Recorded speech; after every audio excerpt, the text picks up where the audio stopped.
ठीक है। अगला लिखो मुद्रा के अन्य प्रकार।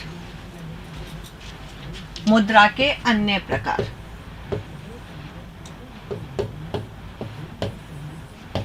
मुद्रा के अन्य प्रकार। देखो दो प्रकार है, यानी ब्याज दर की अगर मैं बात करूं, ब्याज दर पर आधारित मुद्रा के दो प्रकार हैं। एक तो कौन सी मुद्रा है? सस्ती मुद्रा। सस्ती मुद्रा। और एक कौन सी मुद्रा हो गई? महंगी मुद्रा। सस्ती मुद्रा जो कम ब्याज पे मिलती है। सस्ते ब्याज पे जो मुद्रा प्राप्त होती है वो कौन सी मुद्रा कहलाती है? सस्ती मुद्रा कहलाती है। महंगी मुद्रा यानी अधिक ब्याज पे जो मुद्रा प्राप्त होती है। ब्याज पे मुद्रा प्राप्त होगी वो कौन सी मुद्रा कहलाएगी? महंगी मुद्रा कहलाएगी। मैडम मतलब, अरे एक बात बता, तुमने मुझसे 2 रुपए ब्याज पे 100 रुपए ले लिए, सस्ता पड़ी ना मुद्रा, सस्ती मुद्रा। अगर मैं तुम्हें 20 रुपए के ब्याज पे कोई मुद्रा दूं तो तुम क्या लोगे? यार बहुत ही महंगी पड़ी मेरे तो ये पैसा। क्यों महंगा पड़ा? क्योंकि ब्याज महंगा था। तो लिखो मुद्रा के अन्य प्रकार। ब्याज दर पर आधारित मुद्रा। ब्याज दर पर आधारित मुद्रा। ब्याज दर पर आधारित मुद्रा।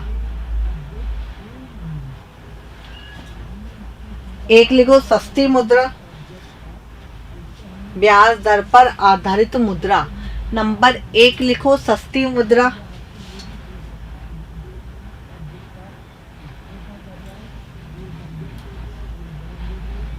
वह मुद्रा जिसे नीची ब्याज दर या कम ब्याज दर पर प्राप्त किया जाता है।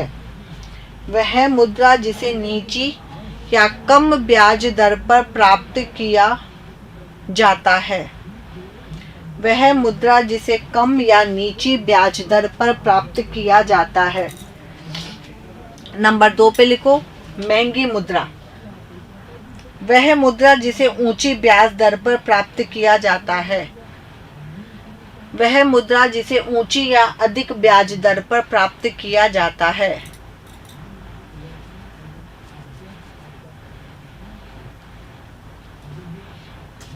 वह मुद्रा जिसे अधिक ब्याज या ऊंची ब्याज दर पर प्राप्त किया जाता है।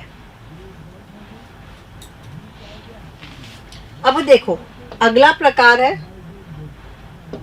अगला प्रकार है अंतर्राष्ट्रीय बाजार में मांग के आधार पर।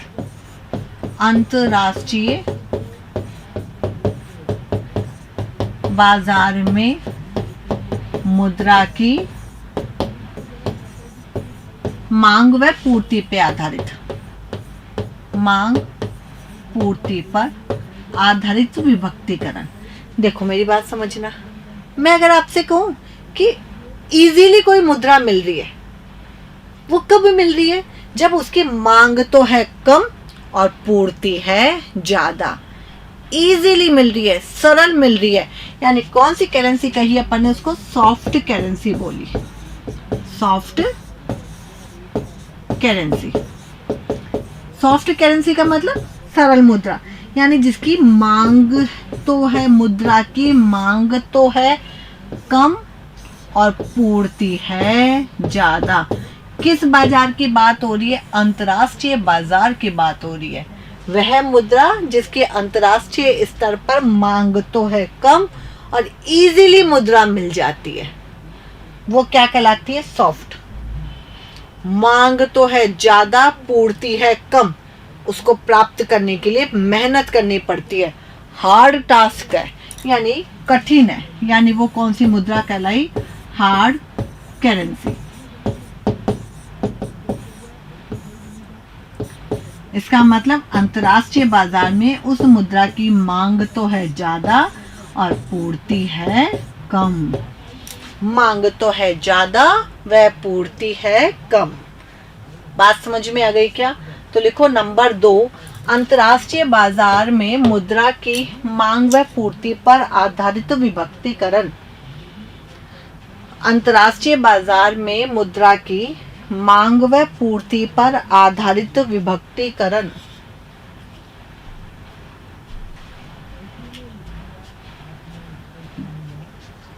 नंबर 1 लिखो सॉफ्ट करेंसी। नंबर 1 लिखो सॉफ्ट करेंसी।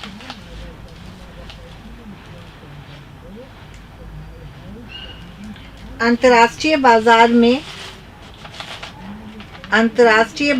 में जिस मुद्रा की आपूर्ति अंतर्राष्ट्रीय बाजार में जिस मुद्रा की आपूर्ति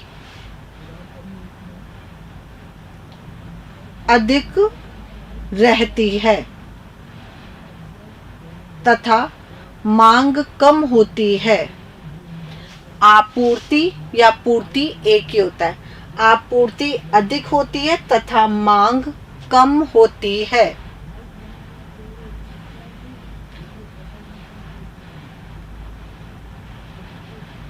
जैसे भारतीय रुपया, जैसे भारतीय रुपया, जैसे भारतीय रुपया। नंबर 2 पे लिखो हार्ड करेंसी। अंतर्राष्ट्रीय बाजार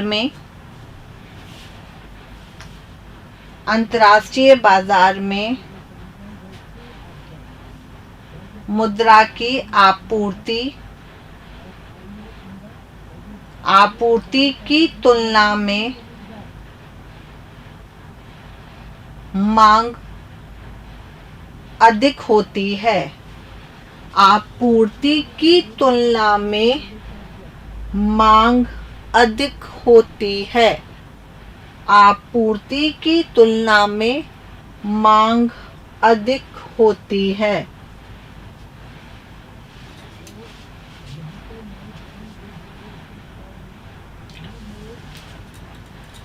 वह दुर्लभ मुद्रा है। हिंदी में बोलते हैं दुर्लभ,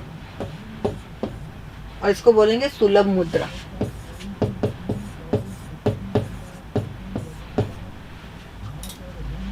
जैसे अमेरिकन डॉलर, जैसे अमेरिकन डॉलर। नंबर 3 लिखो प्लास्टिक मनी।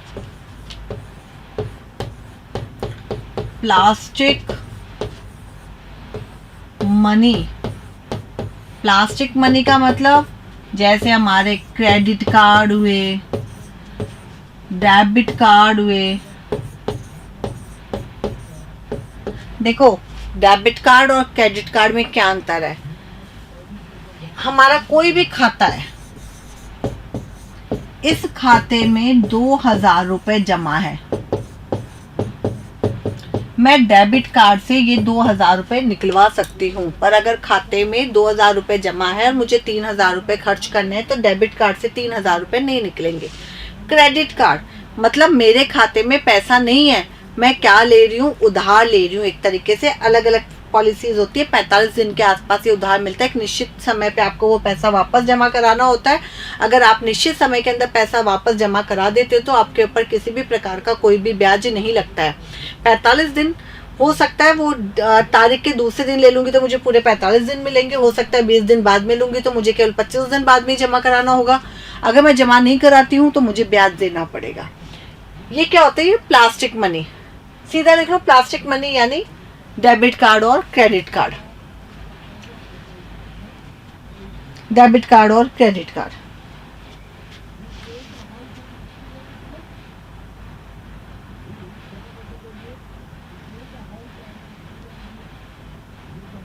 अगला लिखो हॉट मनी।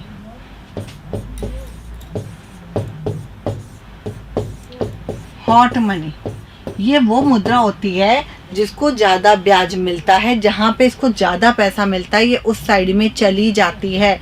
यानी इस मुद्रा में पलायन करने की स्थिति होती है।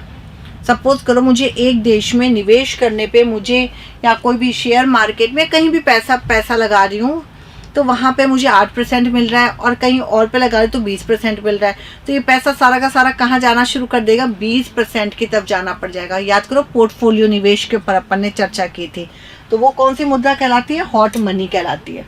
लिखना शुरू करें, हॉट मनी।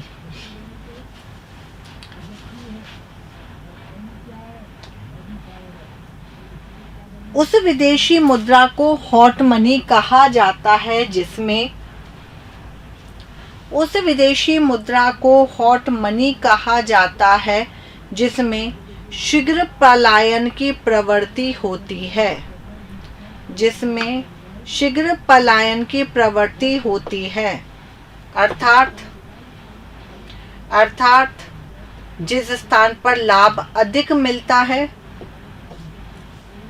जिस स्थान पे लाभ अधिक मिलने की संभावना होती है, जिस स्थान पे लाभ अधिक मिलने की संभावना होती है, यह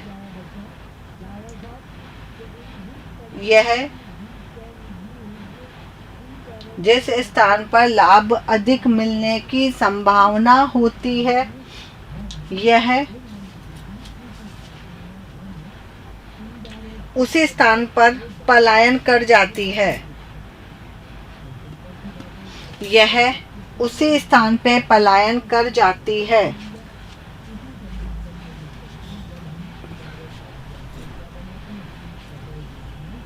पोर्टफोलियो निवेश से प्राप्त मुद्रा इसी प्रकार की मुद्रा में शामिल की जाती है। पोर्टफोलियो निवेश से प्राप्त मुद्रा को इसी प्रकार की मुद्रा में शामिल की जा सकती है। क्या यहां तक बात समझ में आ गई? अगला है बैंक जमा। अगली है बैंक जमा।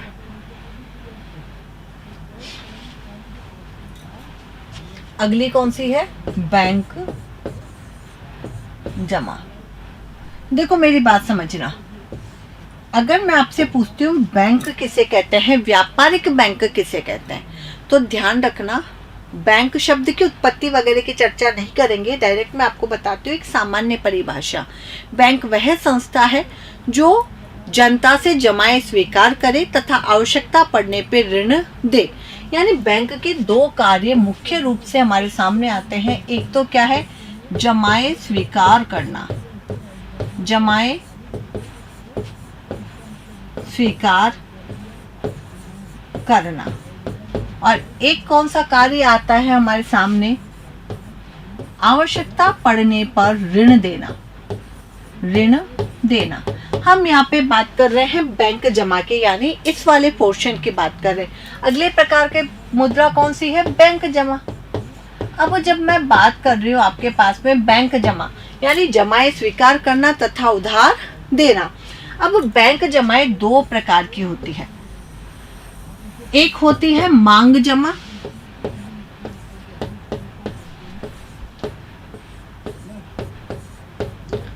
एक होती है समय जमा।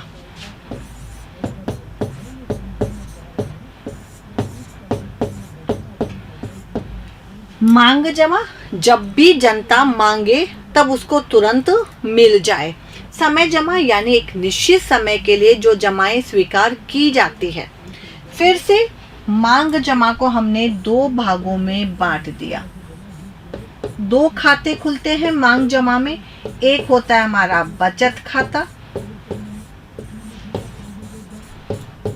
और एक होता है चालू खाता। बचत खाता जो एक सामान्य खाता होता है, हर आदमी यही खाता खुलवाता है।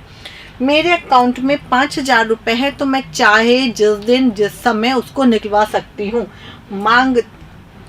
मांग जमा यानी मांगे जाने पे तुरंत उपलब्ध करा दी जाए।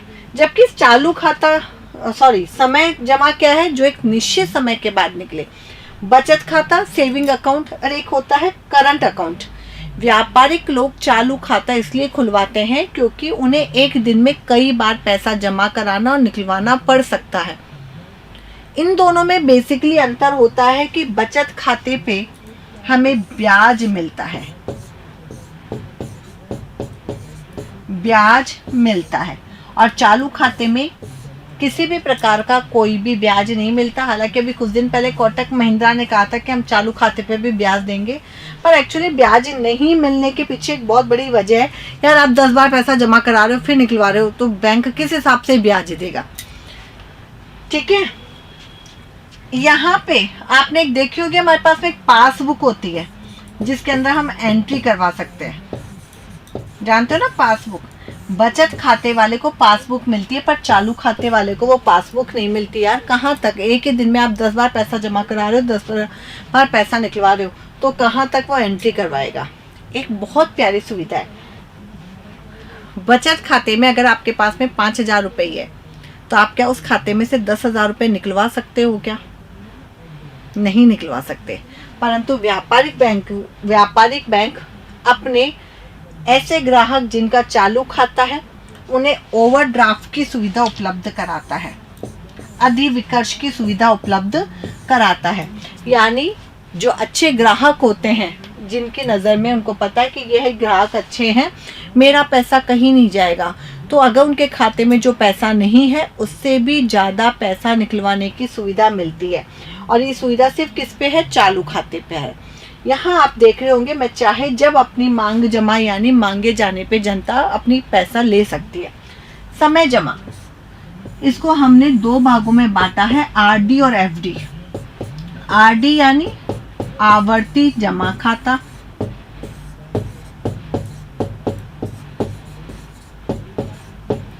एफडी यानी फिक्स डिपॉजिट यानी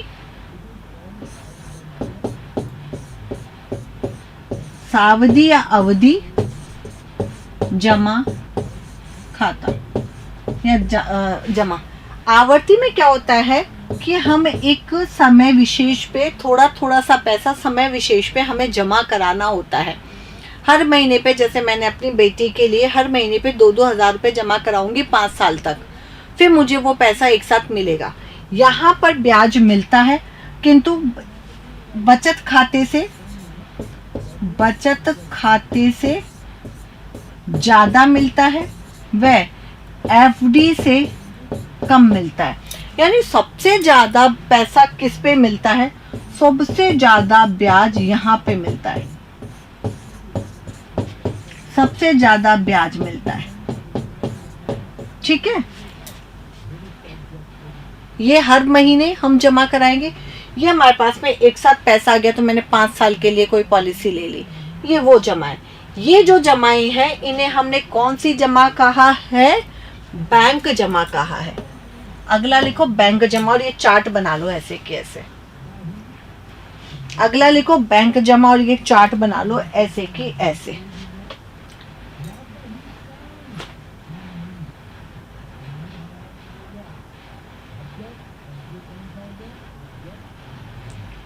चलो भाई आगे लिखो मुद्रा का महत्व।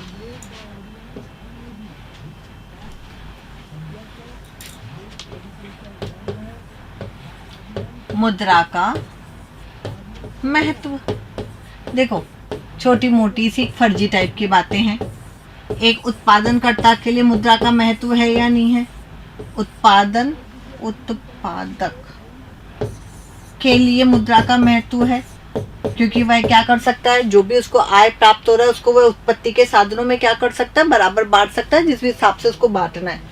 उपभोक्ता के लिए मुद्रा का महत्व है, क्योंकि वह समान संतुष्टि प्राप्त करने के लिए अपने सीमित संसाधनों का अधिकतम उपयोग कर सकता है। उसके पास में, जैसे मैंने आपको याद करो एग्जाम्पल देके समझाया भी था कि 1.5 गाय के बदले में कार आनी है तो वो नहीं ले सकता, अब इजीली ले सकता है। उत्पादनकर्ता के लिए, उपभोक्ता के लिए है। बड़े पैमाने पर उत्पादन संभव है, बड़े पैमाने पे उत्पादन संभव है, बड़े पैमाने पर उत्पादन संभव है।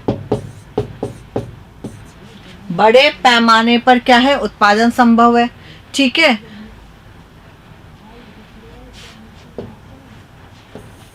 लिखो मुद्रा का महत्व।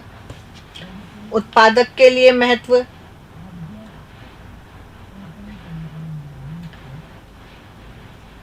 उपभोक्ता के लिए महत्व,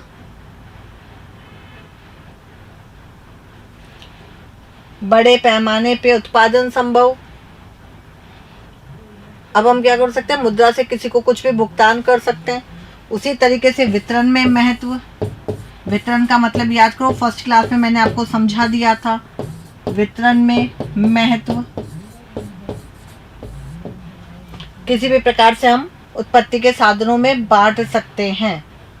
सार्वजनिक वित्त में महत्व,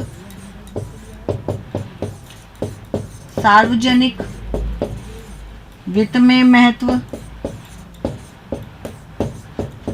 ये कोई बहुत वो बातें नहीं है।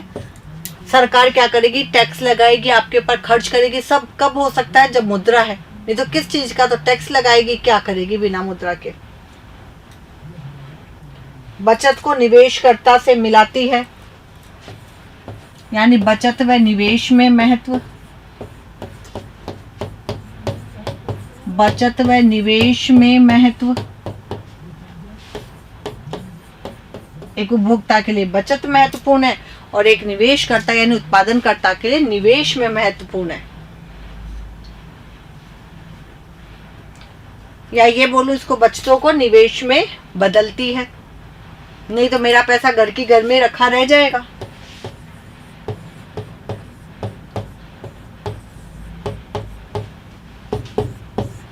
बचतों को निवेश में परिवर्तित करती है।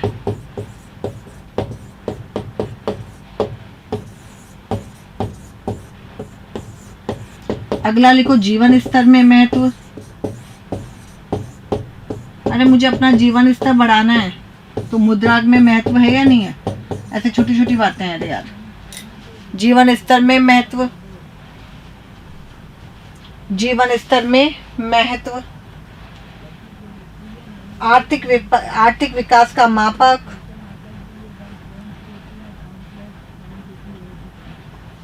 आर्थिक विकास का मापन में महत्व।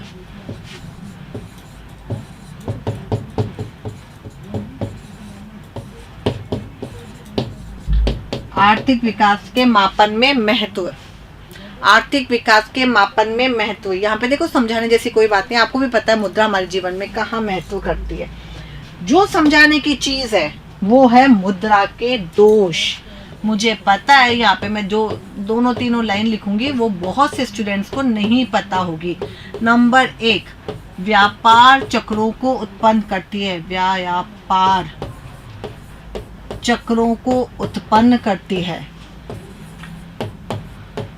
व्यापार चक्रों को उत्पन्न करती है। नंबर 2, मुद्रा का मूल्य अस्थिर होता है। मुद्रा का मूल्य अस्थिर होता है, कभी घटता है कभी बढ़ता है, अस्थिर रहता है। पैसे वाला पैसे वाले हो जाता है, गरीब गरीब हो जाता है। आर्थिक असमानता ला देती है। आर्थिक असमानता उत्पन्न करती है। आर्थिक असमानता उत्पन्न करती है। आर्थिक असमानता उत्पन्न करती है। विभिन्न देशों के बीच भ्रमण करने वाली मुद्रा भी एक बहुत बड़ा है। जहाँ पे ब्याज दर ज्यादा मिल रही है वह भाग जाती है, तो ये गड़बड़ है या नहीं है। विभिन्न देशों के मध्य, विभिन्न देशों के मध्य भ्रमणशील मुद्रा, विभिन्न देशों के मध्य भ्रमणशील मुद्रा। मुद्रा व पूंजी का केंद्रीकरण कर देती है। मुद्रा व पूंजी का केंद्रीकरण कर देती है। देखो इन तीन को समझो पहले। आर्थिक संबंध कर देती है, पैसे वाला हो जाता है, गरीब और अधिक गरीब हो जाता है, विभिन्न देशों के मध्य भाग जाती है, यानी जहाँ पैसा ज्यादा होता है वहां चली जाती है, जहाँ पैसा ब्याज कम होता है वहां नहीं रहती। मुद्रा का केंद्रीकरण हो जाता है। विकेंद्रीकरण का मतलब तो होता है बटना। आर्थिक गतिविधियों का, अभी यार एक चीज बताओ, हमारे देश में रिलायंस यानी अडानी, अंबानी, इनके हाथों में पूरी इकोनॉमी का केंद्रीकरण हो रहा है। ये लोग क्या करेंगे, कोई भी प्रोडक्ट को लेके लॉन्च करेंगे, उसकी रेट्स इतनी कम कर देंगे क्योंकि और 10 जगह से कमा रहे हैं और दूसरा आदमी कंपटीशन नहीं दे पाएगा, वो बैकफुट पे चला जाएगा, बाद में ये पैसा आराम से कमा के खाएंगे क्योंकि इन्होंने क्या कर दिया, आर्थिक केंद्रीकरण कर दिया। जबकि ये मुद्रा का सबसे बड़ा दोष है। अब ये दोनों दोष कल मैं आपको विस्तार से पढ़ाऊंगी। जैसे मैंने पहले आपको कुछ ऐसे टॉपिक्स पढ़ाए थे जो आपके सिलेबस में डायरेक्ट लिखे हुए नहीं थे, उसी तरीके से जब आप साख वाला टॉपिक पढ़ोगे, जो हमारा अगला टॉपिक है जिसमें हमने लिख रखा है साख वाली बातें, उस टॉपिक को मुझे आपको पढ़ाने से पहले मुद्रास्फीति समझानी पड़ेगी, मंदी समझानी पड़ेगी। नहीं तो आपको कैसे समझ में आएगा कि बैंक रेट बढ़ाएंगे, रिवर्स रेपो रेट घटाएंगे, CRR का क्या होगा, क्या है ये सब कुछ। टफ टॉपिक है, थोड़ा सा ध्यान से। कल की क्लास में मैं उसकी बेसिक बातें आपको समझाऊंगी।